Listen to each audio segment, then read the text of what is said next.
আসসালামু আলাইকুম প্রিয় লিসেনার্স, আশা করছি আপনারা সবাই ভালো আছেন। আজকে একটি চমৎকার একটি স্টোরি নিয়ে আপনাদের মাঝে হাজির হলাম। এটি খুব ভয়ঙ্কর এবং লোমহর্ষক একটি ঘটনা। এই ঘটনাটি আমাদেরকে পাঠিয়েছেন বাগেরহাট জেলা থেকে নূর আহমেদ নুরিন ভাই।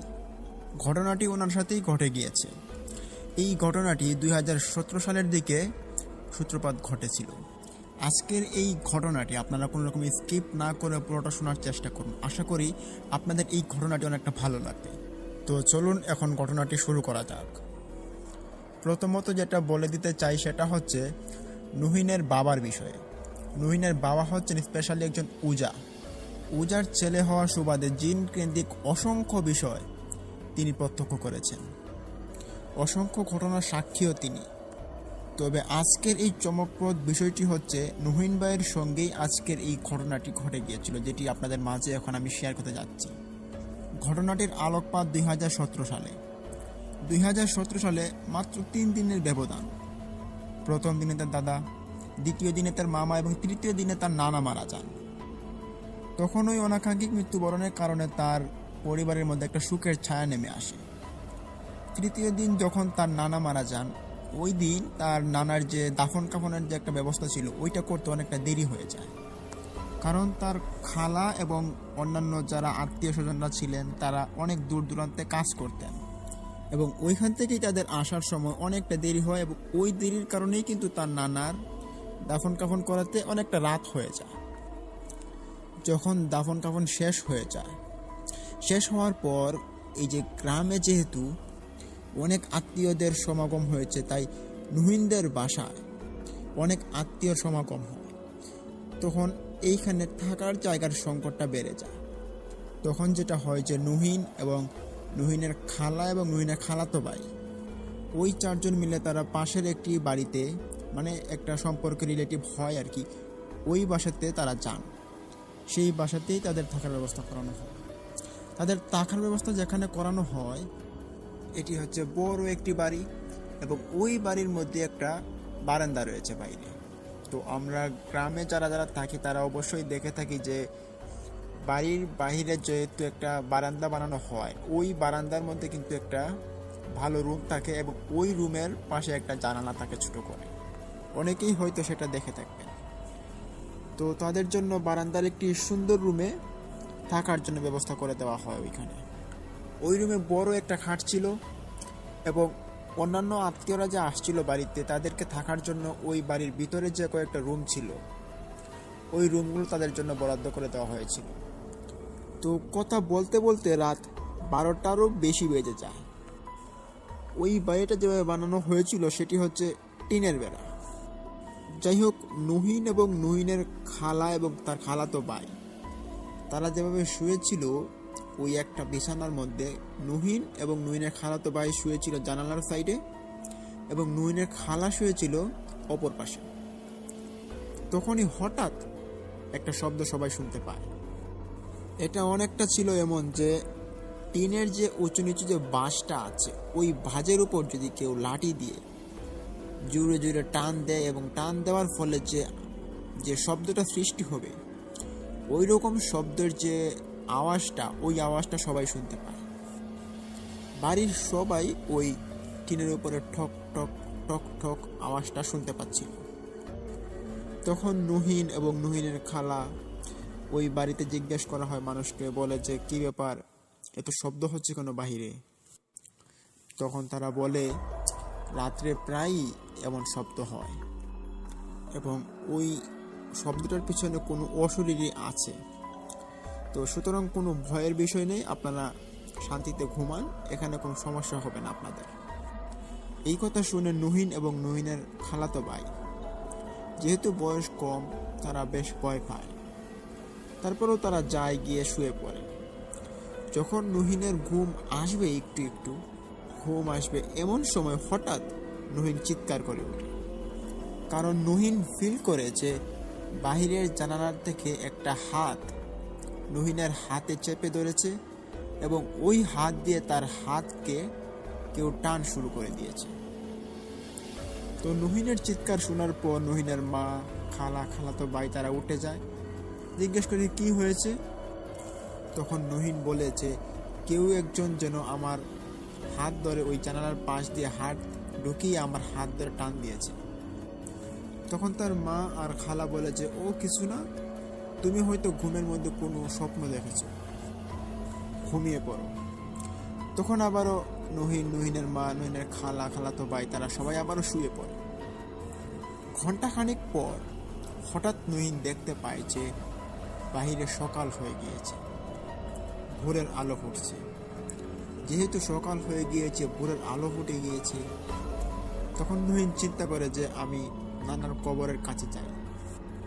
রাতে কবর দিলাম, কি জানি আসলে তো ভালো করে দেখতে পারি না কবরটা কেমন হয়েছে, তো এখন যাই কবরটাকে দেখে আসি। কিন্তু তখন নহিনের একবারের জন্যও তার কোনো রকমের চিন্তা হলো না যে ভোরের সকাল হলে তো পাখালি ডাকাডাকি করে, কিন্তু ডাকাডাকি তো করছে না, এটা কিন্তু নহিনের একবারও মাথায় আসেনি। কোনো মুরগি বা মোরগের ডাকও শোনা যাচ্ছে না, এই বিষয়টি তার মাথায় একদমই ছিল না। নহিন ঘর থেকে বের হয়ে তার নানার কবরের দিকে যায়। তখন নহিন আরও একটি বিষয় লক্ষ্য করেছে, সকাল হয়ে গিয়েছে কিন্তু একটি মানুষও উঠানে নেই, রাস্তায় নেই, এমনকি কেউ হাঁটা চলাও করছে না। বিষয়টি নহিনের কাছে অদ্ভুত ঠেকে। ওই বাড়ি থেকে সামান্য একটু দূরত্বে ওই জায়গায় তার নানার কবর দেওয়া হয়েছে।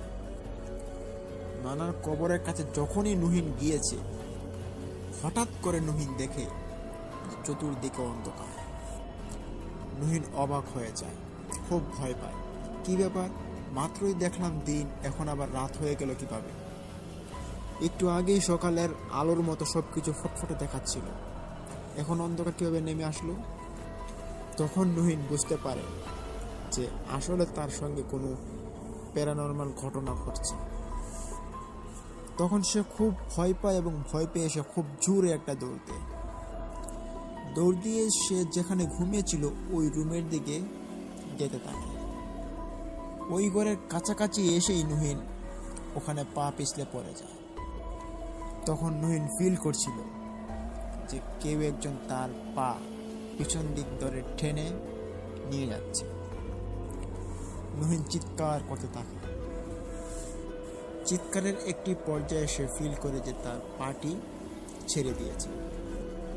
এদিকে তার চিৎকারে বাড়ির যত লোকজন ছিল তারা সবাই জেগে যায়। সবাই এসে দেখে নহিন উঠানে পড়ে আছে। জিজ্ঞেস করে কি ব্যাপার, কি হয়েছে তোমার?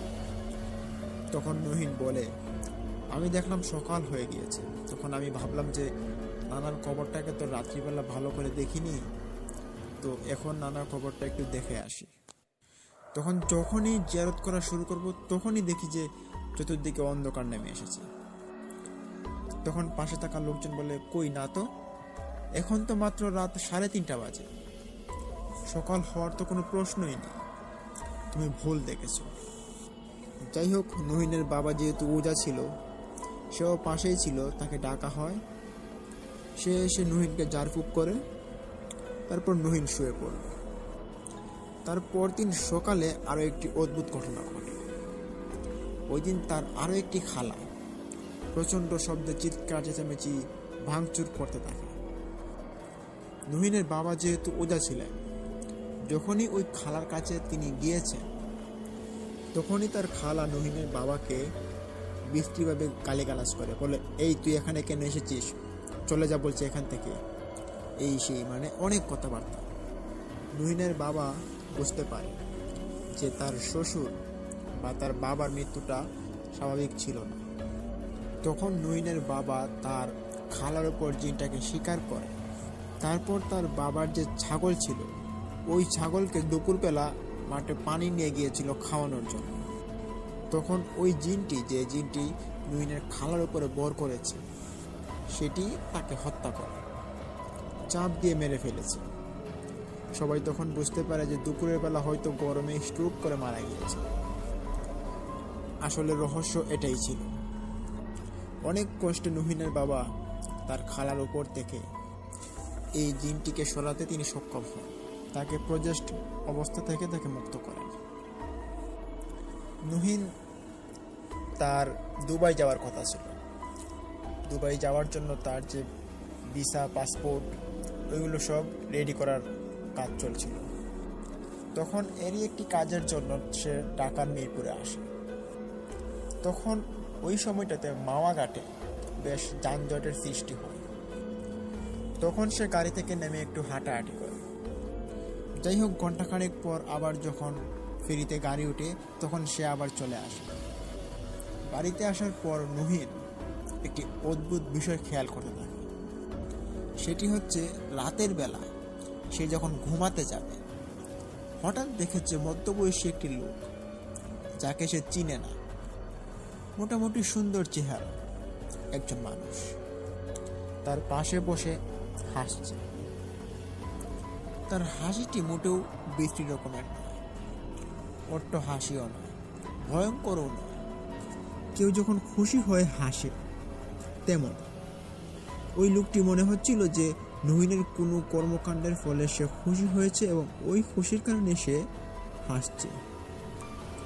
কিন্তু লোকটিকে নুহিন চিনে না। নুহিন জিজ্ঞেস করে লোকটিকে, আপনি কে?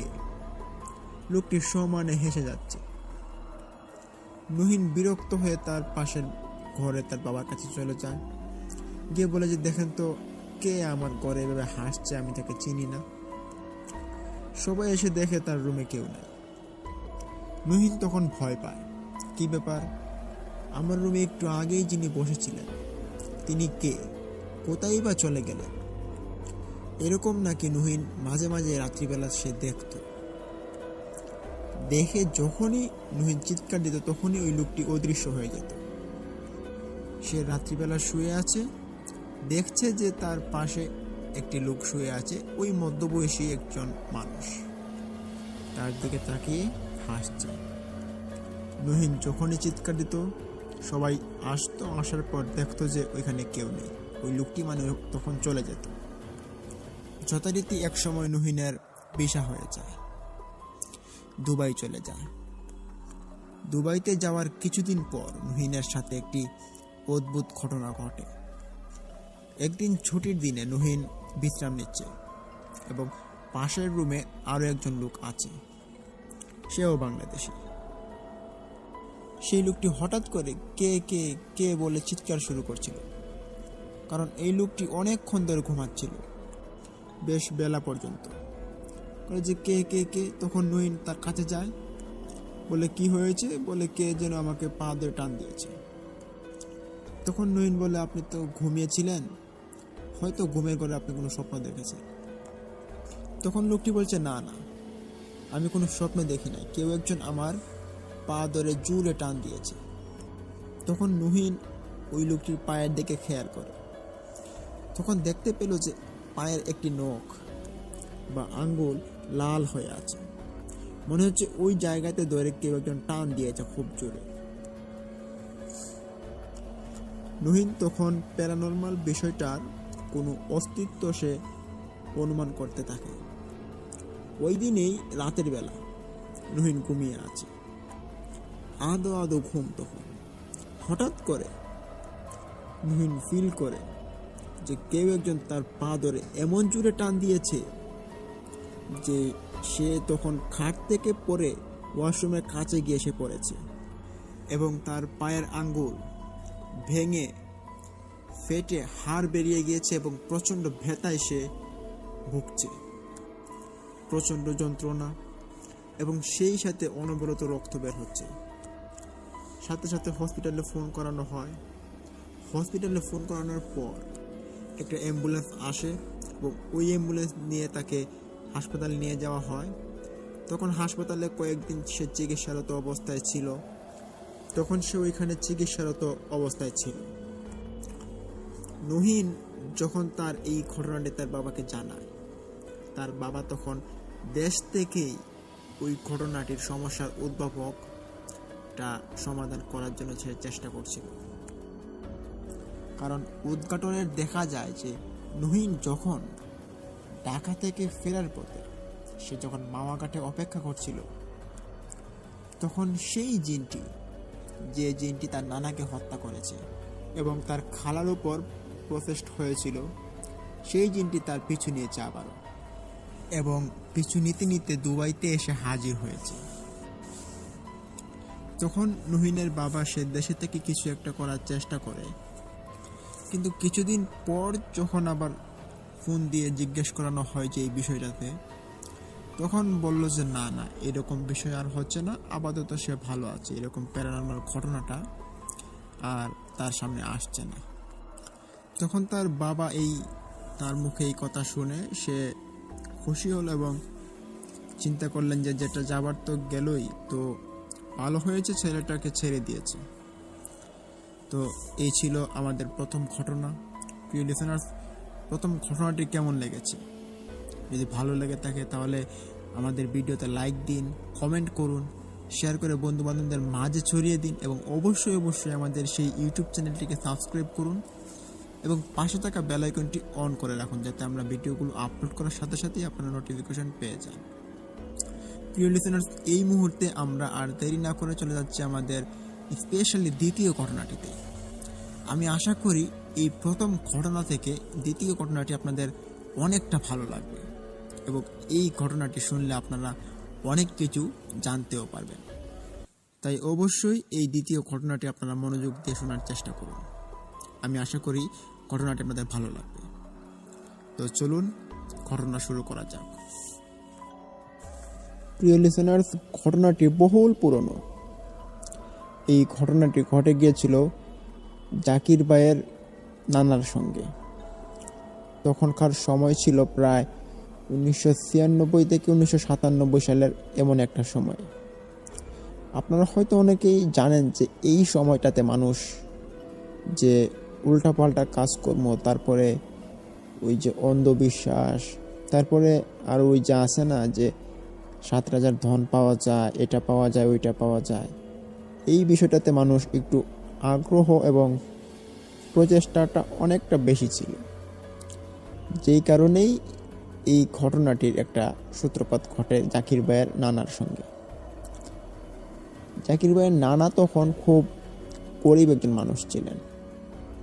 ওনার কয়েকটা ক্ষেত ছিল, যেগুলোর মধ্যে তিনি ধান ক্ষেত লাগিয়ে ফসল ফলাতেন, এবং ওই ফসল দিয়ে ওনার পুরোটা বছর তিনি কাটিয়ে দিতেন।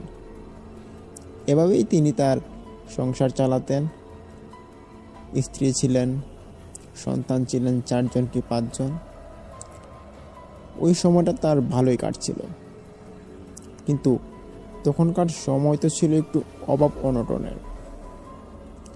জিনিসপত্রের দাম যদি কমও হতো, তাও কিন্তু মানুষ ওই টাকাটা রোজগার করতে, ইনকাম করতে অনেকটা কষ্টও হতো। যেই কারণে মানুষের একটু অভাবটা একটু বেশি ছিল। যাই হোক, জাকির ভাইয়ের নানা তখনকার একটি সময়ে তিনি অনেক ক্ষেত করেন, মানে ধান ক্ষেত আর কি। ওই ধান ক্ষেতগুলো তিনি রোপণ করলেন। রোপণ করার পর ওইগুলো মধ্যে ধান হলো, ধান পাকলো, পাকার পর তিনি কাটলেন। এখন তো বাড়িতে নিয়ে আসতে হবে। তিনি ওই ধানগুলোকে বাড়িতে নিয়ে আসার জন্য কিছু লোক নেন, মানে লেবার আর কি। ভাবলেন যে তাদেরকে দিয়ে এই কাজটা করাবেন। যাই হোক, মোটামুটি তাদেরকে দিয়ে ওই ধান ক্ষেতগুলো একটা পাক শেষ করা হয়। ওই ধান ক্ষেতগুলো নিয়ে আসার পর যখন জাকির ভাইয়ের নানার বাড়িতে পুরোপুরি ধানে ভরে গিয়েছিল, তখন তাদের বাড়ির মুখে সবারই হাসি, কেননা এতগুলো ধান, তাদের পুরো বছর যে চলাফেরার যে একটা খরচ, খাবারের যে একটা চাহিদা আছে, ওইটা কিন্তু ওইখান থেকেই কিন্তু পূরণ হয়। এভাবেই কিন্তু তাদের দিনটা ভালোই চলছিল। তবে এখানে একটা সমস্যার বিষয় ছিল, যেটা হচ্ছে জাকির ভাইয়ের নানা। তিনি একদিন স্বপ্নে দেখেন যে ওনার সামনে, মানে উনি তখন ওনার একটা ধান খেতে কাজ করতেছিলেন। কাজটা ছিল সম্ভবত যে উনি ধান ক্ষেত লাগানোর জন্য তিনি সেচ করেছেন, এবং ওই সেচ দেওয়া ক্ষেতের মধ্যেই একটা ভয়ঙ্কর অবয়ব তার সামনে ভেসে ওঠে। সে এসে বলে যে, তুই এটা কি করছিস মূর্খ? এই ক্ষেতের মধ্যে যে 7,000 ধন উপস্থিত আছে, তুই কি এটা জানিস না? তাড়াতাড়ি বলছি এই ক্ষেতে আর হাল চাষ করবি না। এই বলে জাকির ভাইয়ের নানা কাছ থেকে সে বিদায় নিয়ে চলে গেল, মানে একটা ট্রেড দিল আর কি। তখন জাকির ভাইয়ের নানা এটা শুনে মানে তার নিজের চোখকে, নিজের স্বপ্নকে সে বিশ্বাস করতে পারে না। তার স্ত্রীকে খুলে বলল যে হতে পারে মনের ভুল, স্বপ্ন কি আর সত্যি হয় নাকি? তখন সে ভাবলো হয়তো স্বপ্ন ছিল, তো এটা সত্যি হবে না। যাই হোক, তিনি এটাকে কোনো পাত্তা দিলেন না। পরদিন আবারও তিনি ঘুমালেন। ওই দিনও তিনি একই স্বপ্ন দেখেন। একই স্বপ্ন 2 দিন বরাবর দেখা, এটা কি কোনো ভালো লক্ষণ? না, এটা তো মোটেও কোনো ভালো লক্ষণ না। কিন্তু কি আর করার, স্বপ্ন যদি এভাবে আসতে থাকে তাহলে তো স্বপ্নকে ফিরিয়ে দেওয়া যায় না। তখন জাকির ভাইয়ের নানা, ওনার নাম ছিল আব্দুল মালেক। ওই মালেক চাচা তখন কি করলেন, যেটা হচ্ছে উনি ওই ক্ষেতের মধ্যে তিনি গেলেন পরদিন সকালবেলা। ওই দিন কিন্তু আর কাউকে বলেননি। তিনি যাওয়ার পর ওই ক্ষেতে তিনি ভালো করে লক্ষ্য করেন, এদিক ওদিক ওই দিক, চারদিক ভালো করে লক্ষ্য করার পর না তো কোথাও কিছু নেই। কিন্তু কেউ একজন আমাকে এসে বলেছিল এখানে কিছু একটা আছে। তখন জাকির ভাইয়ের নানা যে কাজটা করে, সেই কাজটাই কিন্তু ওনার জন্য একটা কাল হয়ে দাঁড়িয়েছে। দেখবেন যে যারা যারা পিশাচ, যারা মানুষকে পছন্দ করে, কেমন পছন্দ? তাদেরকে মেরে ফেলার জন্য। তাদেরকে কিন্তু নানান ধরনের লোভ আকাঙ্ক্ষা দেখাবে যে এখানে এটা হলে সে আসবে এবং আসার পর তাকে মারতে পারবো। এরকমটা কি ঘটে গিয়েছিল জাকির ভাইয়ের নানার সঙ্গে। ওনাকে ডাকা হয়, উনি যান। ওইখানে যাওয়ার পর যখন ওইখানে কাজ শুরু করেন, আবার হাল চাষ করা শুরু করেন, তখন ছিল প্রায় ঠিক দুপুরবেলা। আপনারা দেখবেন যে বিলের আশপাশ বা গ্রামের দিকে তেমন মানুষ থাকে না, অথবা মানুষ শূন্য বললেই চলে। কেননা তখন মানুষ এখানে কাজ করে, তারপর বাড়িতে যায়, গোসল করে, খাওয়া দাওয়া করে, অনেক কাজ। এই জন্যে মানুষ ওইখানে থাকে না। তখন মানুষজন না থাকায় ওই অবয়বটি সোজা এসে জাকির ভাইয়ের নানার সামনে এসে হাজির হয়। সে হাজির হয়ে বলে যে, মালেক, তোকে বলছি এই ক্ষেতকে তুই হাল চাষ করবি না। কি ব্যাপার? আমি কি এখনো স্বপ্ন দেখছি? না, এটা যে কোনো স্বপ্ন নয়, এটা তো আজকে সত্যিতে বাস্তবায়িত হতে যাচ্ছে। এখন আমি কি করব? তিনি তখন দৌড় দিয়ে তিনি বাড়ির দিকে চলে আসেন। ওইখানে সবকিছু ফেলে রেখে তিনি বাড়ির দিকে দৌড় দেন। বাড়িতে আসার পর সবাইকে খুলে বললেন এই ঘটনাটা। তখন ওনার যে স্ত্রী ছিল, তারা এই ঘটনাটিকে আর ভালো রূপে দেখেননি। তার কারণ হচ্ছে, ভালো রূপে দেখবেনই বা কি করে? এই স্বপ্ন বা এই ঘটনার যে একটা ধরন, এই ধরনটা তো কোনোদিন সম্ভব হওয়ার মতো না। তাহলে এটা হতে পারে ওনার মনের ভুল, না হয় হতে পারে উনি কোনো একটা খারাপ কিছুর মধ্যে যাচ্ছেন বা পড়ে গিয়েছেন। তখন এই চিন্তা করে মালেক চাচাকে ভাবলেন যে কোনো তান্ত্রিক বাবার কাছে নিয়ে গিয়ে ঝাড়ু ফুঁক দেওয়ানো হোক, যাতে করে সে ভালো হয়। এই ভেবে তান্ত্রিকের কাছে নিয়ে যান মালেক চাচাকে তার স্ত্রী। যাওয়ার পর সব ঘটনা খুলে বলার পর ওই তান্ত্রিক শুনতে পায়, এবং তান্ত্রিক এটাও শুনতে পায় যে সে মানে যে স্বপ্নে দেখেছে, সেই স্বপ্নের মধ্যে কেউ একজন এসে বলেছে যে এখানে ভালো একটা 7,000 ধন পাওয়ার সম্ভাবনা রয়েছে। তখন বিষয়টা হাস্যকর মনে হলেও ওই তান্ত্রিক কিন্তু উল্টোভাবে নেয়। তান্ত্রিক বলে যে সর্বনাশ, এটা তো খুব মারাত্মক বিপদে পড়ার চেষ্টা হচ্ছে। কেন? সে বলে যে এটা কোনোভাবেই সম্ভব না। কিন্তু তখন ওই তান্ত্রিক একটা কাজ করেন, যেটা হচ্ছে ওই মালিক চাচার স্ত্রীর কাছ থেকে যেই ক্ষেতটাকে স্বপ্নে দেখেছেন ওই ক্ষেতের ঠিকানাটা নিয়ে নেয়। তখন কিছু ভুলভাল প্রশ্ন করেই কিন্তু তাদেরকে পাঠিয়ে দেওয়া হয়। কিন্তু ওই দিন রাত্রিবেলা ওই তান্ত্রিক করে একটি মস্ত বড় কাজ। ওই রাতে তান্ত্রিক বের হয়ে পড়েন কোদাল এবং যে কোনো অস্ত্র নিয়ে, যেটাতে মাটি খোঁড়া যায় আর কি। তান্ত্রিক তখন ওই ক্ষেতের মধ্যে চলে আসে, মালিক চাচার সেই খেতে আসার পর 4 কোণে 4টা গাঁথা করে। সে ভাবলো হয়তো 7,000 দন যদি পাওয়া যায় তাহলে এই 4 কোণের 4টা খেতে ছাড়া আর কোথাও পাওয়া যাবে না। এই ভেবে সে খুঁড়তে শুরু করে যে 7,000 দন পাওয়ার আশায়। কিন্তু খুঁড়তে খুঁড়তে সে কিছুই পায়নি, এটা পরে প্রমাণিত হয়।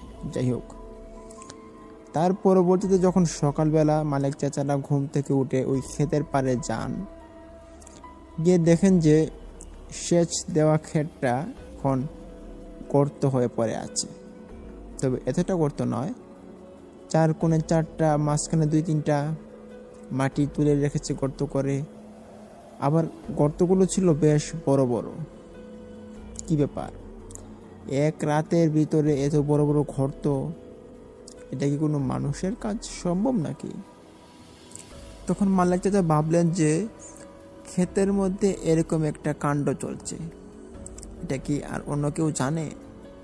এটা জানার মধ্যে তো আমি, আমার স্ত্রী এবং ওই তান্ত্রিকটা জানে।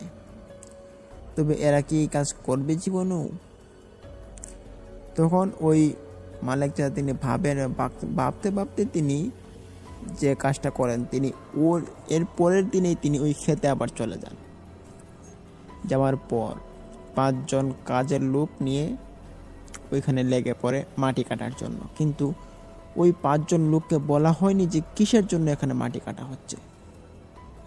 কিন্তু তখনই শুনতে পাই যে তান্ত্রিক মারা গিয়েছে। অনেক পুরনো তান্ত্রিক ছিল। তান্ত্রিক মারা যাওয়াতে ওইখানে অনেক মানুষের ভিড় লেগে পড়ে এবং ওই ভিড়ের পরিপ্রেক্ষিতে মানুষজন বলে উঠে যে 7,000 দন নাকি খোঁজ করবার জন্য গিয়েছিল রাত্রিবেলা, এখন নিজেই মরে গিয়েছে। এরকম মানুষ ট্রোল করছিল। তখন তো বুঝতে পেরে গিয়েছিল যে এটা এরকমটা হয়েছিল, যার কারণে সে মারা গিয়েছে। হয়তো তার খারাপ প্রভাব পড়েছে তার উপর, এটা ভাবলো সবাই। কিন্তু পরবর্তীতে যখন তারা জানাজা পড়ে তাকে দাফন দিয়ে আসে সবাই, তখন কিন্তু তাদের পালা ছিল। তারা তখন বরাবরের মতো এই ক্ষেতটিকে আবারও খোঁড়া শুরু করে দেয় এবং খুঁড়তে খুঁড়তে তারাও কিছু পায় না। পরদিন রাত্রিবেলা কোনো এক কারণবশত তারা 4 জন লোকই মারা যান। তবে এটা ছিল খুব রহস্যজনক একটি মৃত্যু। এই মৃত্যুর পরবর্তীতে মানুষ ওই ক্ষেতের মধ্যে গিয়ে সন্ধান করে, খোঁজ খবর নেয় যে এখানে আসলে কি 7,000 দন বলতে কি এখানে কিছু আছে। এটা মানুষ খোঁজ করার জন্য মানুষ যায়, কিন্তু 7,000 দন এটা এমন একটা বিষয় যেটা কেউ পাবে না। এটা স্বপ্ন স্বপ্নই থেকে যাবে। আমরা অনেকেই কিন্তু 7,000 দন আছে এটা কিন্তু আমরা অনেকে জানি, কিন্তু এটা কোথায় আছে, কার কাছে আছে, এটা কিন্তু আমরা কেউ জানি না। যাই হোক, এরা কিন্তু মারা যায়। এভাবে একটা মৃত্যুর ঘটনা ঘটে যায়, যেটা অনেকটা লোভের কারণে হয়েছে। প্রিয় লিসেনার্স, এই ছিল আমাদের দ্বিতীয় ঘটনা। দ্বিতীয় ঘটনাটি কেমন লাগলো কমেন্ট করে জানান। এখন আমরা যাব আমাদের সেই সেরা এপিসোড 3 নম্বর ঘটনাটিতে। যেটা আমি আশা করি অনেকটা ভালো লাগবে। দেরি না করে আমি এখন শুরু করছি। আজকের ঘটনাটি আমার সাথে শেয়ার করেছেন আমাদের কিশোরগঞ্জের এক ভাই। ওনার বাড়ি হচ্ছে কিশোরগঞ্জ জেলার সাদুল্লাহ নামক একটি গ্রামে। ওনার নাম হচ্ছে পারভেজ মিয়া। তো আজকের এই ঘটনাটি ঘটে গিয়েছিল মোহাম্মদ পারভেজ মিয়ার বাবার সঙ্গে। তখন সময়কাল ছিল আজ থেকে প্রায় 30 বছর আগে, মোটামুটি 1994 সালের দিক দিয়ে। তখনকার সময়ে মানুষ নানান রকমের কষ্ট করে তাদের জীবনযাপন করত। তারা যে খাবার দাবার যে খেত, তারা কিন্তু খুব কষ্ট করে খাওয়া দাওয়া করত, দিন আনতো এবং দিন খেত।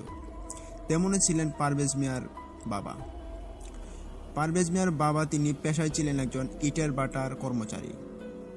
প্রতিদিন তিনি ইটের ভাটায় কাজ করেন এবং সন্ধ্যার পর তিনি বাড়িতে ফিরে আসেন।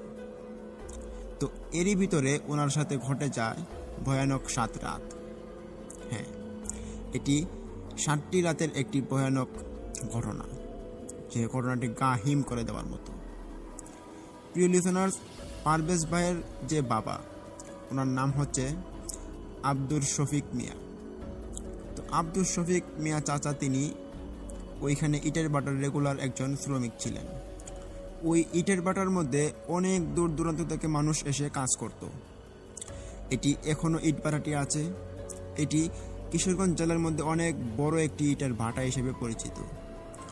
এইখানে কাজ করার জন্য অনেক জায়গা থেকে অনেক মানুষ আসতো এবং তারা কন্টাকে কাজ করত এবং ওইখানেই রাত্রি যাপন করত। তো এমনই ছিলেন পারভেজ ভাইয়ের বাবা। তো পারভেজ ভাইয়ের বাবা তিনি সাধারণত যে মানুষের সাথে কাজকর্মগুলো করতেন, ওদের কাজ হচ্ছে ইটের যে আস্তরগুলো রয়েছে, ওই আস্তরগুলো তাদের পুরোটা শেষ করতে হতো। ইটের যে আস্তরটা তাদেরকে বানাতে হতো নরম মাটি দিয়ে। এভাবেই তিনি কাজ করতেন ওই সময়টাতে। আর একটি কথা অবশ্যই বলে রাখা ভালো যে পারভেজ ভাইয়ের যে বাবা শফিক চাচা, ওই শফিক চাচা কিন্তু প্রতিদিন ওই কাজ শেষ করার পর তিনি বাড়িতে চলে আসতেন সন্ধ্যার পর পরই। আর ওনার সাথে যে বাকি সহপাঠীরা ছিলেন, কর্মচারীরা, তারা ওইখানে থাকতো।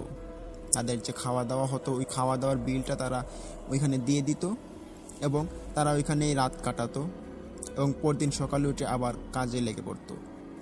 আর শফিক চাচা যেটা করতেন, তিনি হচ্ছেন ওইখানে কিছু খাওয়া দাওয়া করতেন দুপুরবেলা, আর রাত্রিবেলা তিনি বাড়িতে এসে খেতেন। আর সারা রাত তিনি ঘুমানোর পর সকালবেলা আবার ওইখানে কাজে চলে যেতেন।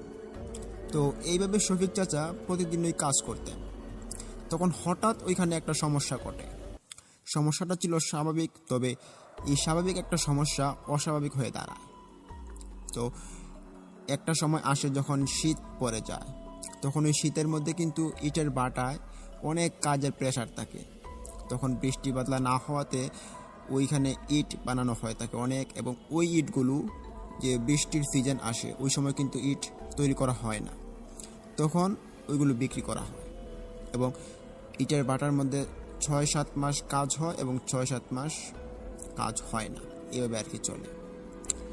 তো এরই মধ্যে একটা সমস্যা ঘটে, যেটা হচ্ছে ইটের ভাটার যে কর্মচারীরা ছিলেন, অনেকগুলো কর্মচারী কোনো এক কারণবশত কমে যায়।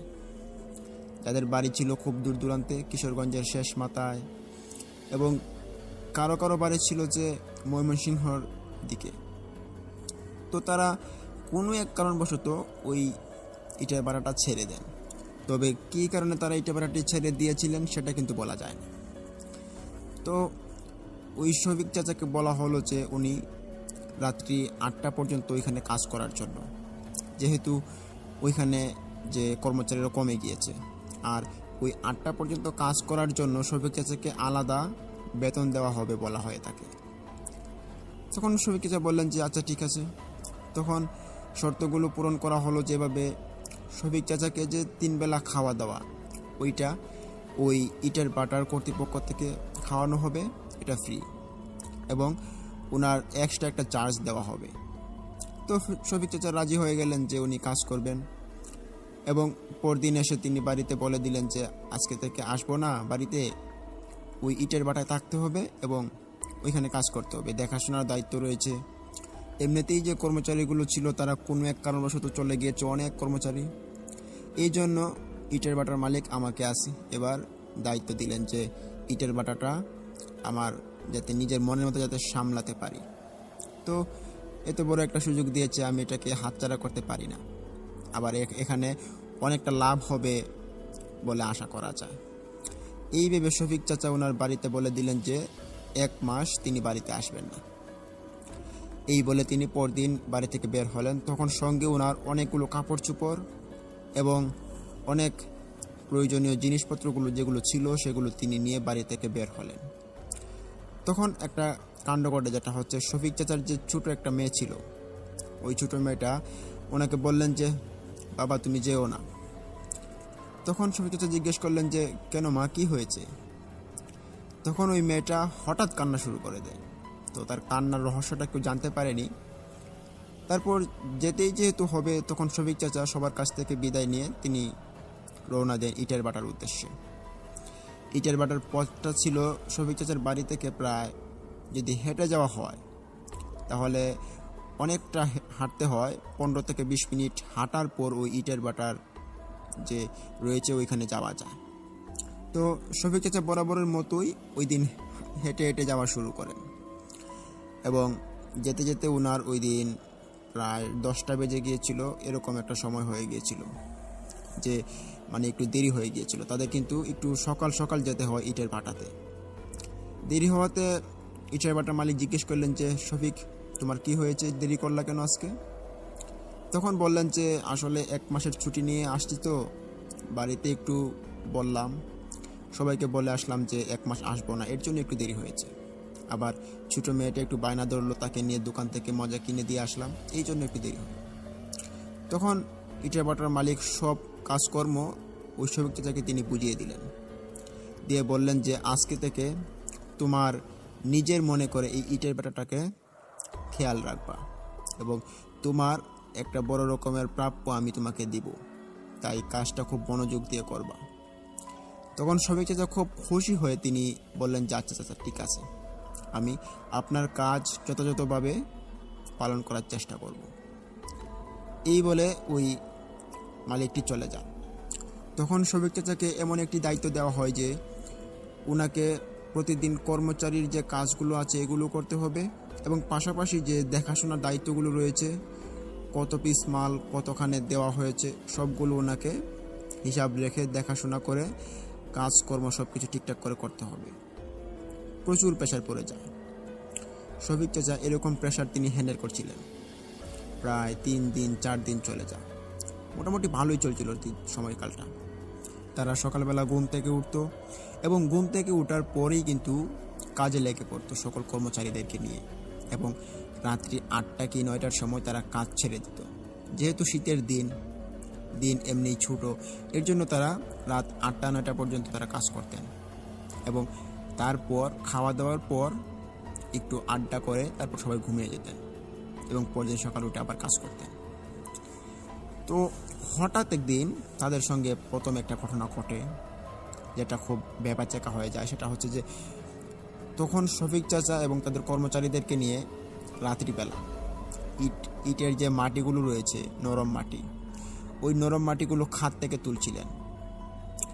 তখন তুলতে তুলতে একজন হয়রান হয়ে পড়ে এবং তিনি বললেন যে আমি একটু উপরে গিয়ে উঠে বসি, আপনারা একটু কাজ করেন। তখন ওই কর্মচারীটা উপরে গিয়ে উঠে বসে এবং ওইখানে নিচে কাজ চলতে থাকে। তখন ওই উপরের যে কর্মচারীটা সে একটা কিছু দেখতে পায়। সে দেখতে পায় যে যেখান থেকে মাটি তোলা হচ্ছে, মানে যে খাত থেকে নরম মাটিগুলো যেগুলো মেশিনে করে সুন্দরভাবে বিলীন করা হয়েছিল, ওই মাটিগুলোর পিছনে কেউ একজন বসে আছে। এটা ওই কর্মচারী দেখতে পায়। দেখার পর সে ভাবলো হয়তো আমাদের মধ্যে কোনো কর্মচারী হইতে পারে যে এখানে বসে আছে। তখন সে বলল যে এই মাটির পিছনে কেটে বসে আছিস রে, উঠে এইদিকে কাজ করায়া, এইরকমভাবে কথা বলল তিনি। কিন্তু তার এই কথাবার্তা শুনে ওই ছায়ামূর্তি মানুষটা কোনো রকম আওয়াজ শব্দ বা নাড়াচাড়া কিছুই করল না। এটা দেখে তিনি একটু অবাক হন এবং নিচে তাকা যে খাত থেকে যে মাটি তুলছিলেন শফিক চাচা এবং তাদের আরও 2জন কর্মচারী, এক একটা খাদে 3জন কি 4জন করে কর্মচারী থাকতো। তখন ভিতর থেকে শফিক চাচা বলে উঠলেন যে, কিরে মনা, তুই কি পাগল হয়ে গেলি নাকি? রাত্রিবেলা কার সঙ্গে কথা বলিস? এখানে আমরা 4জন ছাড়া তো আর কেউ নেই, বাইরে কি কেউ এসেছে? তখন মনা বলে ওঠে যে, আরে চাচা দেখো না, ওইখানে কেউ একজন বসে আছে, কালো দেখাচ্ছে কিন্তু শব্দ করছে না। তখন শফিক চাচা বলেন যে, একটু হাসলেন, হেসে বলেন যে, কি বলছিস তুই মনা, কে বসে থাকবে? দেখ তোর বউ হয়তো বসে আছে। এরকমভাবে একটু মজার কটূক্তি করলেন তিনি। তখন এত মজা করার পর ওই উপরে থাকা শ্রমিকটা কোনো কথাবার্তা বা কোনো শব্দ করছিলেন না। এটা তারা বুঝতে পারে। তারা ভাবে হয়তো যে, কিরে, যে ছেলেটাকে কোনো কটূক্তি করলে বা কোনো হাসি ঠাট্টা কথাবার্তা বললে সে বিগড়ে উঠতো, আমাদের সাথে ঝগড়া করতো, সেই ছেলেটাকে আজকে এত কিছু বলছে, সে তোর শব্দ করছে না কেন আজকে? সবাই একটু চিন্তিত হলেন এবং ভাবলেন যে, দেখি তো সে কোথায় গেল। তখন শফিক চাচা তিনি উঠে আসলেন।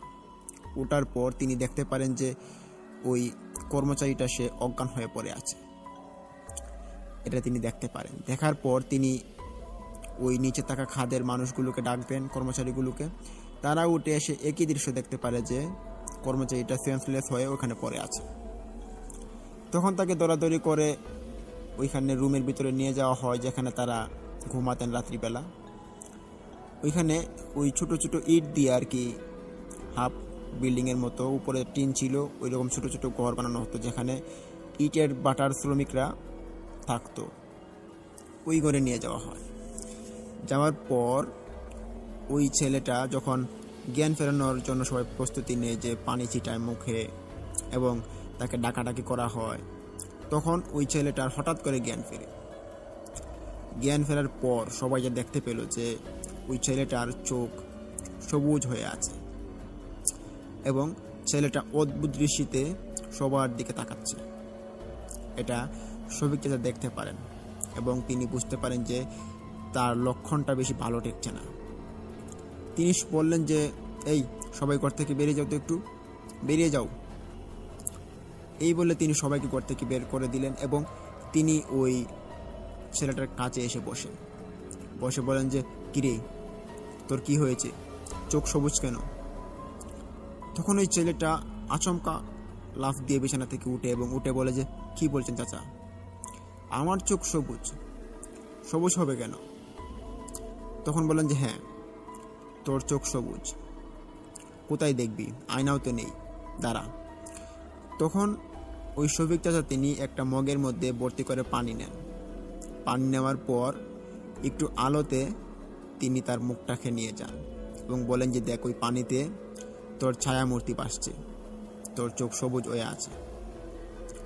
তখন ওই পানির উপরে ছায়াটা দেওয়ার পর যা দেখলেন তারা যখন ওই পানিটা ওই ছেলেটার মুখের কাছে নিয়ে আসলেন, ওখানে কিন্তু শুধু শফিক চাচাই ছিলেন। তিনি দেখতে পান ওই ছেলেটার যে ছায়ামূর্তিটা ছিল সেটা ওই ছেলের মুখ নয়, সেটা কোনো এক দানবের মুখ হয়ে গিয়েছে। খুব ভয়ঙ্কর দেখাচ্ছিল, পিশাচ যেন ওই মুখটাকে ঘিরে নিয়েছে এবং ওই পানিতে দেখাচ্ছিল যে ওই মুখ থেকে বেয়ে বেয়ে রক্ত টপ টপ করে পড়ছে। এটা দেখতে পায় ওই ছেলেটা নিজের মুখে নিজের যে ফেস কাটিংটাকে সে চিনতে না পেরে সে পানির পাত্রটাকে সে জুড়ে ফেলে দিয়ে চিৎকার শুরু করে দেয়। তার চিৎকারে সব মানুষ ওই ঘরের ভিতরে প্রবেশ করে এবং জিজ্ঞেস করে, কি হয়েছে? তখন শফিক চাচা বললেন যে, এই কিছু হয়নি, যাও তোমরা চলে যাও। তখন ওই ছেলেটাকে বললেন যে, দেখ, তোকে হয়তো কোনো খারাপ কিছু ভর করেছে, কাউকে বলবি না, তোর নিজের কাছে এই ঘটনাটা চেপে রাখ, এটাকে আমি দেখছি কি করা যায়। তখন শফিক চাচা ওদেরকে মানা করার কারণ ছিল যে যদি তারা জানতে পারে তাহলে সেটির খারাপ রেপুটেশন আসবে। এমনিতেই ওইখানে ইটের বাটাতে অনেক মানুষই থাকতে চায় না। প্রথমত সবাই দৌড় দিয়ে আসে, তবে আসলে লাভ হবে না। ওইখানে মানুষ কিছুদিন কাজ করার পর কিছু একটা আলামত পায় এবং সবাই গাট্টি গুছলা গুছিয়ে বাড়িতে চলে যায়। এই বিষয়টিরও কিন্তু একটা জোরালো কারণ রয়েছে। তো এর কারণেই কিন্তু শফিক চাচা মানা করলেন যে ওই ছেলেটাকে যাতে কাউকে কিছু না বলে। তখন শফিক চাচা যেটা করলেন, ওই ছেলেটাকে ঘরে শুয়ালেন এবং শোয়ানোর পর তিনি বাইরে থেকে দরজাটা লক করে দিয়ে সবাইকে নিয়ে অন্য রুমে চলে যান। সবাই যখন যার যার মতো করে রুমে খাওয়া দাওয়া করছিল এবং ঘুমানোর জন্য প্রস্তুতি নিচ্ছিল, তখন শফিক চাচা করলেন কি যে ইটের বাটার যে মালিক, তিনি কিন্তু রাত্রিবেলার প্রতিদিনই এসে ওইখানে একটা আড্ডা দিতেন। একটা ছোটোখাটো একটা দোকান ছিল, ওই দোকানের মধ্যে তিনি আড্ডা দিতেন অনেক রাত পর্যন্ত। ওই দোকানে তিনি যান, গিয়ে দেখতে পারেন যে ওই ইটের বাটার মালিক ওইখানে বসে আছে। তিনি প্রথমে গিয়ে সালাম দিলেন, আসসালামু আলাইকুম উস্তাদ, আজকে তো একটি খারাপ ঘটনা ঘটতে চলেছিল। ওনার কথা শুনে জিজ্ঞেস করলেন যে কেন, কি হয়েছে? তখন শফিক চাচা ওই ঘটনাটা খুলে বললেন। তখন ওই ইটের বাটার যে মালিক, তিনি কি করলেন, একটা কবিরাজকে নিয়ে আসলেন। আনার পর ওখানে ওই ছেলেটাকে কিছু জারফুক করলেন রাত্রিবেলা। অনেক কর্মকাণ্ড হয়েছিল তখন। পরদিন সকালবেলা ওই ছেলেটা ভালো, সকালবেলা আবার দিব্যি কাজ করছে। এটা দেখার পর সবাই ভাবছেন যে কি ব্যাপার, ছেলেটা কালকে এরকম একটা ঘটনা ঘটেছে, সে দেখলাম খুব দুর্বল এবং অসুস্থ হয়ে পড়েছে, আজকে আবার কত সুন্দর মতো কাজও করছে দেখা যাচ্ছে, না ছেলেটা খুব ভালো। এই বলে সবাই যার যার মতো করে আবারও কাজ করা শুরু করে। কিন্তু ওইটা যে একটা খারাপ লক্ষণ ছিল সেটা কিন্তু কেউ ধরতে পারেনি। ওইখানে মহিলা সহ পুরুষ অনেক মানুষই কিন্তু কাজ করত, বেশিরভাগ মহিলাই ছিল অধিকাংশ। কেননা ওই মহিলাদের কাজ ছিল ইটের যে আস্তরটা আছে ওইটার ভিতরে নরম মাটিগুলো চেপে দিয়ে ইটের আবরণটা তৈরি করা এবং ইটগুলোকে উল্টানো, রোদে শুকানো, এরকম কাজ ছিল আর কি। তখন সবাই যার যার মতো কাজ করে করতে করতে প্রায় সন্ধ্যা গড়িয়ে আসে আবারও আগের দিনের মতো। তখন ওই রাতে ঘটে আরও একটি জোরালো কাহিনী। সেটি ঘটে যায় শফিক চাচার সঙ্গে। শফিক চাচা ওই দিন ওই মাটিগুলো তুলছিলেন ওই কাঁথা থেকে, যে মাটিগুলো দিয়ে ইটের আস্তর তৈরি করা হয়, ওই মাটিগুলো মেশিন দিয়ে মানে নরম সফট করা হচ্ছে আর তিনি তুলছিলেন। তখন মাটি তুলতে তুলতে শফিক চাচা একটা জিনিস লক্ষ্য করেন যে তিনি যেখানে দাঁড়িয়ে মাটি তুলছেন, তো বলে লেখা পালো এখানে যে ওই দিন শফিক চাচার সঙ্গে একজন লেবারই ছিল, যে কিনা শফিক চাচার হাত থেকে মাটিগুলো নিয়ে সে সাইডে রাখতো এবং ওইখান থেকে ছোটো একটা তাদের ব্যান গাড়ি ছিল, ব্যান গাড়ির মতো ছোটো একটা গাড়ি, ওইটা দিয়ে কেউ কেউ বোঝাই করে ওইখানে নিয়ে যেত ইটের, যারা যারা ইটের আস্তরটা তৈরি করে। তখন হঠাৎ করে শফিক চাচার লেবারটা বলে উঠলো যে চাচা, আমার একটু প্রাকৃতিক ডাকে সাড়া দিয়েছে, আমি একটু বাইরে থেকে আসছি। তখন চাচা বললেন যে আচ্ছা ঠিক আছে, যাও তাড়াতাড়ি আসো। এই বলে ছেলেটা চলে যায়।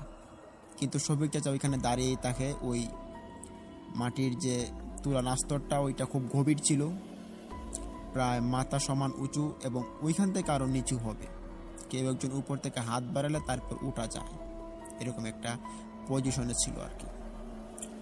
তখন শফিক চাচা, রাত ঠান্ডা পড়েছে, ওনার গায়ে একটা চাদর ছিল, তিনি থরথর করে কাঁপছেন এবং ওইখানে দাঁড়িয়ে আছেন। যেহেতু কাজ করলে তো শরীরটা একটু গরম থাকে, আর কাজ ছেড়ে দিলেই কিন্তু শরীর ঠান্ডা হয়ে যায়, এর জন্যই তিনি ঠান্ডা অনুভব করছিলেন অনেকক্ষণ। এতক্ষণ পর যেহেতু ওই ছেলেটা আসছে না, তখন তিনি ডাকলেন যে এই ছেলে, কোথায় গেলা তুমি, তাড়াতাড়ি আসো। ছেলেটা দূর থেকে বলল যে চাচা আমি আসছি, দাঁড়ান একটু, আরেকটু সময়। তখন শফিক চাচা বললেন যে না, এসব কর্মচারী একটাও সুবিধার না, কালকে মালিককে বলে কিছু কর্মচারীদেরকে ছাঁটাই করে ভালো কর্মচারী আনার জন্য বলবো। তখন শফিক চাচা এভাবে দাঁড়িয়ে থাকে। তখন শফিক চাচা দাঁড়িয়ে থাকতে থাকতে তিনি লক্ষ্য করেন যে উনি যেখানে দাঁড়িয়ে আছেন ওই মাটিটা মনে হচ্ছে মাটির নিচ থেকে কিছু একটা ফেটে বেরিয়ে আসছে। তিনি সেটা অনুভব করতে পারেন এবং মাটিটা প্রচণ্ড পরিমাণে কাঁপা শুরু করেছে। শফিক চাচা এটা লক্ষ্য করতে পেরে তিনি একটু ভয় পান এবং তিনি ভাবলেন হয়তো নিচে মেশিনের কোনো সমস্যা হচ্ছে নাকি, এর জন্য হতে পারে এরকমটা কাঁপছে মাটিগুলো। কিন্তু না, মেশিনের সমস্যার কারণে কিন্তু এইভাবে কোনোদিন মাটি কাঁপবে না বলে তিনি জানতেন। তখন শফিক চাচা আরও 2-1 বার ডাক শুরু করেন ওই লেবার ছেলেটাকে। লেবার ছেলেটা এখনও আসছে না। তখন শফিক চাচা ওইখানে দাঁড়িয়ে থাকতে থাকতে তিনি লক্ষ্য করেন যে সাইডের যে মাটিগুলো ছিল, যে মাটিগুলো দিয়ে ওই গর্তটা করা হয়েছিল এবং ওই গর্ত থেকে মাটি তোলা হচ্ছে, ওই গর্তের সাইডের যে আবরণটা রয়েছে, ওই আবরণগুলো খসে খসে পড়ে যাচ্ছে নিচে। শফিক চাচার হাঁটু সমান হয়ে গিয়েছে, মাটি পড়তে পড়তে উঁচু হয়ে গিয়েছে, ওনার হাঁটু মাটির নিচে তলিয়ে গেছে। তখন শফিক চাচা ভাবলেন যে কী ব্যাপার, কী হচ্ছে এটা? মাটি যেভাবে পড়া শুরু করেছে এভাবে হতে থাকলে তো আমি একটু পরে মাটির নিচে ডুবেই যাব। তখন তিনি তাড়াতাড়ি করে ওইখান থেকে ওঠার চেষ্টা করেন। উঠতে উঠতে তিনি কিন্তু উঠতে পারছেন না, কেননা এই গর্ত থেকে যদি উঠতে হয় তাহলে উপরে একটা লোকের দরকার হয়, যে লোকটা যদি হাত বাড়ায় তাহলে এক জ্বলে কিন্তু উপরে উঠা যায়। কিন্তু ওই শফিক চাচার সঙ্গে কোনো লোক নেই, তিনি একা একা খুব কষ্ট হচ্ছে এবং তিনি মানুষকে ডাকাডাকি শুরু করেন, বলেন যে কেউ কি আছো, আমাকে একটু তুলো। কিন্তু না, কেউ ওনার ডাকে সাড়া দেয় না। তখন শফিক চাচা হঠাৎ লক্ষ্য করতে পারেন যে ওনার যে পা, যেগুলো মাটির নিচে তলিয়ে আছে, ওই পাগুলো ধরে মাটির নিচ থেকে কেউ একজন তাকে টানছে। মনে হচ্ছে কেউ একজন এসে শফিক চাচার পা দুটোকে টেনে হিঁচড়ে মাটির নিচে নিয়ে যাওয়ার চেষ্টা করছে। এই অবস্থা শুরু হয়েছে শফিক চাচার সঙ্গে। তিনি তখন কিছুতেই বুঝতে পারছিলেন না ওনার সাথে কী করতে চলছে। আসলে তিনি আগেও জানতেন যে এই ইটের ভাটাটা একটা দোষী ইটের ভাটা, ওইখানে আগে অনেক মানুষ, প্রচুর মানুষ মারা গিয়েছে। তবে এরই মধ্যে আরও একটি কথা, যে এই ইটের ভাটাটি যেখানে আছে, ওই ইটের ভাটা আগে একটি শ্মশান ছিল। ওই শ্মশানটা বিক্রি করে দেওয়া হয়, তারপর ওই মালিকটা কেনার পর ওইখানে ইটের ভাটাটি দেয়। তার মানে বোঝা যায় এখানে অনেক মানুষ কিন্তু আগে মারা গিয়েছিল এবং ওইখানে একটা হিন্দুদের পুরানোর জন্য একটা শ্মশান ছিল। তবে যাই হোক, শফিক চাচা তিনি লক্ষ্য করতে পারেন যে ওনার পাগুলোকে তুলতে পারছেন না, তিনি খুব অস্থিরতায় ভুগছেন। এবং একটু পর যখন ওই ছেলেটা আসে, এসে দেখতে পারে শফিক চাচা খুব নার্ভাস হয়ে আছে। এসে জিজ্ঞেস করলো যে চাচা আপনার কি হয়েছে? চাচা বললেন যে কি হয়েছে এটা পরে বলবো, তাড়াতাড়ি আগে আমাকে তুল। তখন ওই ছেলেটা খুব জোরে জোরে টানা শুরু করেন শফিক চাচার হাত ধরে, কিন্তু এত টানাটানির পরেও কিন্তু শফিক চাচাকে তোলা সম্ভব হচ্ছিল না। মনে হচ্ছিল কেউ একজন শফিক চাচাকে নিচ দিকে টানছে। আর এটা পরিমাণটা এতটাই ছিল যে শফিক চাচার প্রথমে হাঁটু সমান ছিল এবং হাঁটু থেকে পরপর চলে যায় কোমর পর্যন্ত, এতটা চলে যায়। তখন ওই ছেলেটা কিছু করতে না পেরে তিনি চিৎকার শুরু করে। ওই ছেলেটা চিৎকার চেঁচামেচি শুনে ওইখানে যে ইটের ভাটার কর্মচারীগুলো যারা ছিলেন, অনেকে ঘরে ছিল, অনেকে পাশে দোকানে ছিল, আবার অনেকে কাজ করতেছিল, তারা সবাই দল বেঁধে চলে আসে ওই শফিক চাচার কাছে। এসে দেখতে পারে এই অবস্থা। তখন সবাই শফিক চাচাকে ধরে টান শুরু করে, কিন্তু না, শফিক চাচাকে কেউই তুলতে পারছে না। মনে হচ্ছে যদি এর থেকে বেশি যদি টান দেওয়া হয় তাহলে আর কিছু হোক বা না হোক শফিক চাচার যে 2টা হাত রয়েছে এগুলো ছিঁড়ে চলে আসবে। এই কারণে 2জন মানুষ ছিলেন খুব সাহসী, তারা ভাবলেন যে নিচে নামতে হবে এবং দেখতে হবে এখানে কি হচ্ছে। তখন 2জন মানুষ নিচে নেমে পড়ে। নিচে নামার পর তারা দেখতে পারেন যে তাদের পা দুটো ওই মাটির নিচে তলিয়ে যাওয়ার মতো অবস্থা। তারা তখন শফিক চাচাকে তোলার জন্য ব্যস্ত। শফিক চাচার পা দুটোকে খুব জোর করে টানা শুরু করেন, কিন্তু উঠানোটা খুবই মুশকিল ছিল। কেউ একজন নিচ দিকে টেনে হিরে চিচড়ে নিয়ে চলে যাচ্ছে মনে হচ্ছে এরকমটা। আর এদিকে শফিক চাচার চিৎকার, অট্ট চিৎকার। তখন সময় অতিবাহিত হতে হতে মানুষ অনেক জড়ো হয় এবং এক পর্যায়ে শফিক চাচার পা দুটো মুক্তি পায় ওই পরিত্যক্ত মাটির নিচ থেকে। তখন শফিক চাচাকে তোলা হয় ওই গর্তটা থেকে। তোলার পর দেখা যায় যেখানে শফিক চাচার পা দুটো আটকে ছিল সেখানে রক্ত গড়গড় করছে, কানায় কানায় পরিপূর্ণ রক্ত। তবে এটা কি শফিক চাচার পায়ের রক্ত ছিল নাকি এটা কোন অন্য রক্ত ছিল সেটা কিন্তু কেউ বুঝতে পারছিল না। তোলার পর সবাই দেখতে পারলেন যে শফিক চাচার পা দুটো কোনো এক মানুষ, বা মানুষ বলা যাবে না, এটা তো একটা খারাপ কিছু হতে পারে, যে কিনা তার 4-5টা আঙ্গুল দিয়ে শফিক চাচার পা দুটোকে হিঁচড়ে ধরে টেনে দিয়েছে, এই অবস্থা। তবে এতখানি একটা ক্ষত থেকে যে এতগুলো রক্ত বের হবে সেটা কিন্তু কেউ বুঝে উঠতে পারে না। রক্তের পরিমাণ ছিল প্রায় 2 থেকে 2.5 কেজি, তখন মানুষ অনুমান করতে পারে। তখন সবাই চিন্তা করে যে এই কানায় কানায় রক্ত পরিপূর্ণ হওয়াটা এটা কিসের রক্ত, এবং এই রক্তটা শফিক চাচার পায়ের যে হাঁটু সমান ওইখান পর্যন্ত লেগে আছে।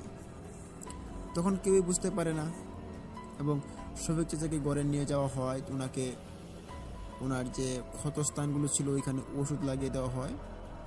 তারপর ইটের ভাটার মালিক তিনি চিন্তিত হন। তিনি ভাবেন যে কি হচ্ছে এটা আমার ইটের ভাটাতে, আবারও অনেক দিন আগে আমার ইটের ভাটাতে মানুষজন মারা যেত, তবে এটা তো আমি অনেক সাধনা করেছি এবং অনেক কিছু করেছি, কবিরাজ এবং নানান ধরনের মন্ত্র পড়েছি, যার কারণে আমার এই ইটের ভাটাটা সুরক্ষিত হয়েছিল। তবে এখন আবার কি শুরু হচ্ছে, আবার কিসের লক্ষণটা আবার দেখা পেল আবার কে জানে। তিনি ভাবতে ভাবতে ভাবলেন যে ওই গর্তটাকে তিনি আর রাখবেন না। তিনি কয়েকজন কর্মচারীকে বললেন যে এই শুনে যাও, যে গর্তের মধ্যে আজকে শফিক মিয়া আহত হয়েছে সেই গর্তটা আজকে একবারে বিলীন করে দাও, আর এই গর্তের মধ্যে কোনোদিন যে তার মাটি তোলা না হয়, আর যে মেশিনটা রয়েছে ওই মেশিনটা তোলার চেষ্টা করো। তখন ইটের ভাটার মালিকের কথা শুনে কর্মচারীগুলো ওই ইটের গর্তটাকে বিলীন করে দেয় এবং একবার সমান করে দেয়। সাথে থাকা যে মেশিনটা ছিল ওই মেশিনটাও তারা তুলে নেয়। তোলার পর ওই মেশিনটা এনে ওই মালিককে এনে জমা দেয়। মালিক তখন বাড়িতে চলে যায়। তখন ওই রাত্রিবেলায় ওই যে শফিক চাচা তিনি ঘুমাচ্ছিলেন, ওনার পাশে থাকা কয়েকজন কর্মচারী মিলে ওনার সেবা যত্ন করেন এবং ওনাকে বললেন যে এখন তুমি আরামের রেস্ট নাও এবং কালকে তোমার কাজ করতে হবে না, পায়ে অনেক চোট পেয়েছো, তোমার এখন বিশ্রামের দরকার। এই বলে সবাই ঘুম পাড়িয়ে শফিক চাচার ঘর থেকে সবাই চলে যায়। তিনি তখন ঘুমাচ্ছিলেন। ঘুমাতে ঘুমাতে যখন প্রায় মধ্যরাত হয়ে চলে আসে তখন শফিক চাচার হঠাৎই একটা ঘুম ভেঙে যায়। কী কারণে তিনি তখন বুঝতে পারছিলেন না, কিন্তু ঘুম ভাঙার পর তিনি যেটা লক্ষ্য করতে পারেন যে ওনার চোখ খোলা হয়েছে, তবে উনি যে বিছানায় শুয়ে আছেন ওই বিছানাটা হঠাৎ করে প্রাইভেট করে উঠল, যেটা খুব অবাক করা বিষয় ছিল। তিনি একটু ভয় পান এবং ভাবলেন যে কি ব্যাপার, বিছানার নিচে আবার কে আসলো, কোনো চোট টুট তো আসেনি। ওনার পায়ে তখন অনেক ব্যথা, রক্ত ঝরছে একটু একটু করে।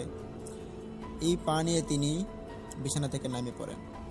নেমে তিনি খুঁজছেন যে বিছানার নিচে কি কেউ আছে নাকি। তখন তিনি সারা ঘর তল্লাশি করে, ছোটোখাটো ঘরেই ছিল তবে ওই ঘরটা পুরোটা তল্লাশি করে, কিন্তু অবাক করা বিষয় ছিল যে ওই ঘরের ভিতরে কেউই ছিল না, এমনকি একটা বিড়ালও ছিল না, একটা কোনো প্রাণীও ছিল না। এটা দেখার পর শফিক চাচা একটু অবাক হন, ভাবেন যে কি ব্যাপার, কেউ নেই তাহলে বিছানা এভাবে প্রাইভেট করলো কে, এখানে কোনো অন্য কোনো কিছু চলে আসেনি তো। তিনি এটা ভাবছেন। ভাবার পর তিনি ওই রাতে আর কোনো ঘুম নেই। ওই রাত্রিবেলা তিনি ঘুম ছাড়াই তিনি কাটিয়ে দেন পুরোটা রাত।